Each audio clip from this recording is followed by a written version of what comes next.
Ibu bapak, rekan-rekan muda, dan adik-adikku yang terkasih, salam jumpa dalam Tuhan kita Yesus Kristus.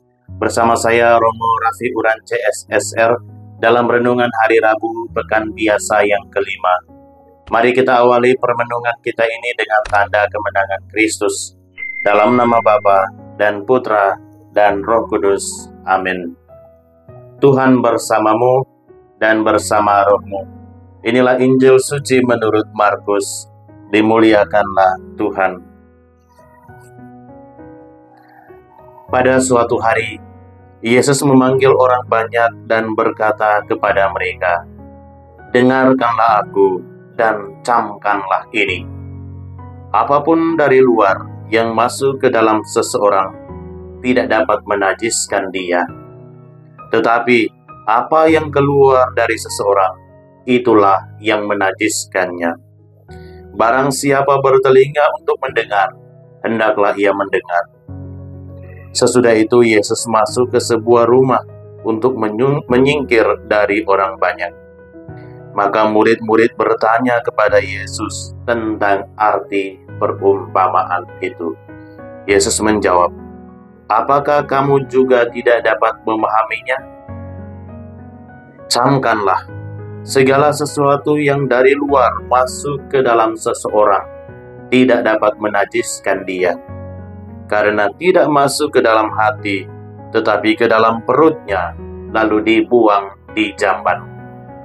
Dengan demikian, Yesus menyatakan semua makanan halal. Yesus berkata lagi, "Apa yang keluar dari seseorang, itulah yang menajiskannya.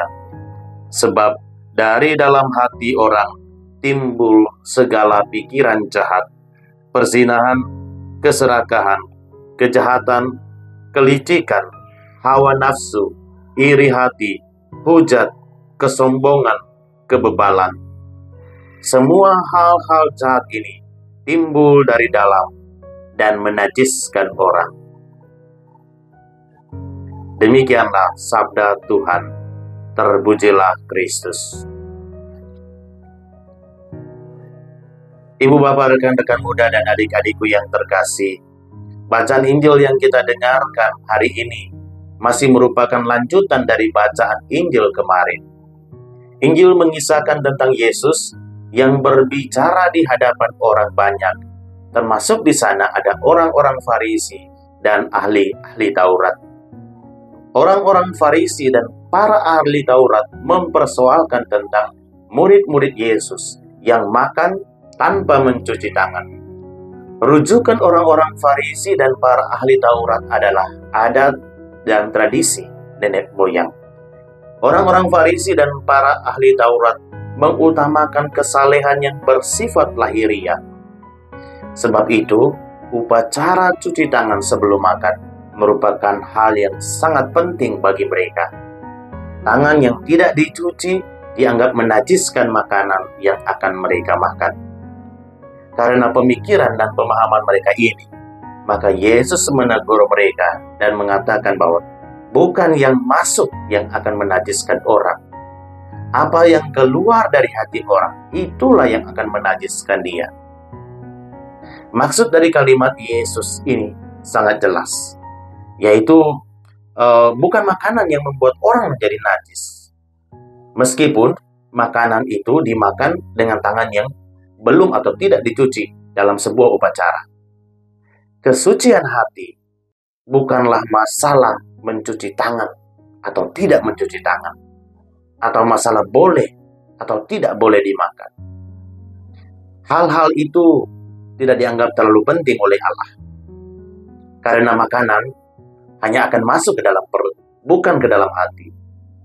Maka pikiran yang kotorlah yang akan menajiskan orang, karena pikiran itu keluar dari hati. Di sini Yesus mengajarkan satu hal penting, bahwa kesalehan yang hanya terlihat dari luar adalah bahaya. Itu akan menjauhkan orang dari Allah dan membuat orang menjadi munafik. Ibu bapak, rekan-rekan muda, dan adik-adikku yang terkasih, kita bisa melihat dalam keseharian kita.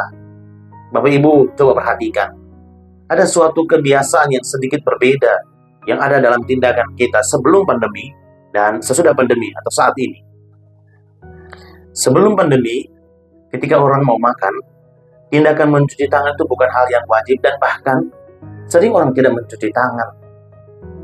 Tapi sekarang, setelah pandemi, sepertinya ada yang kurang kalau belum mencuci tangan atau menyemprot tangan dengan hand sanitizer. Terus, apakah yang dilakukan sebelum pandemi itu najis? Tentu tidak, kan? Atau Bapak Ibu coba membayangkan orang-orang yang berada di kebun, di sawah, di laut, atau di daerah-daerah yang sulit air. Lalu mereka makan tanpa mencuci tangan. Apakah makanan itu masuk ke dalam mulut mereka, lalu menajiskan mereka? Tentu tidak, kan? Semua makanan dan minuman itu baik adanya.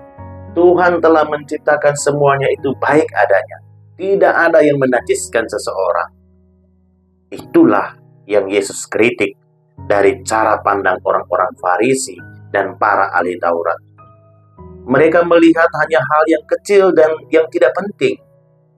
Mereka tidak melihat soal-soal atau hal-hal besar lainnya.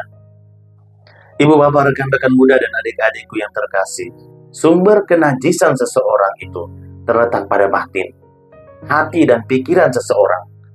Karena dari situlah timbul pikiran-pikiran jahat, percabulan, pencurian, pembunuhan, perzinahan, keserakahan, tipu daya, percabulan, iri hati, kesombongan, dan masih banyak lagi dosa lainnya. Oleh karena itu, ibu bapak, pesan bagi kita hari ini adalah kita perlu menjaga pikiran kita. Kita perlu menjaga tingkah laku kita. Penuhilah hidup kita. Penuhilah kata-kata kita dengan cinta, kasih sayang, dan pengampunan. Jika kita ingin mengamalkan agama yang benar, yang itu mencintai Tuhan yang hidup dalam diri sesama, jagalah bahasa kita, jagalah tingkah laku kita, agar tidak membuat diri kita menjadi najis. Marilah kita memohon kepada Tuhan untuk membantu kita, membersihkan pikiran kita, menjauhkan kita dari keinginan-keinginan yang dapat membuat diri kita menjadi najis. Tuhan memberkati kita semua. Amin. Semoga Allah memberkati kita semua dalam usaha, niat baik, dan pelayanan kita pada hari ini. Dalam nama Bapa dan Putra dan Roh Kudus. Amin.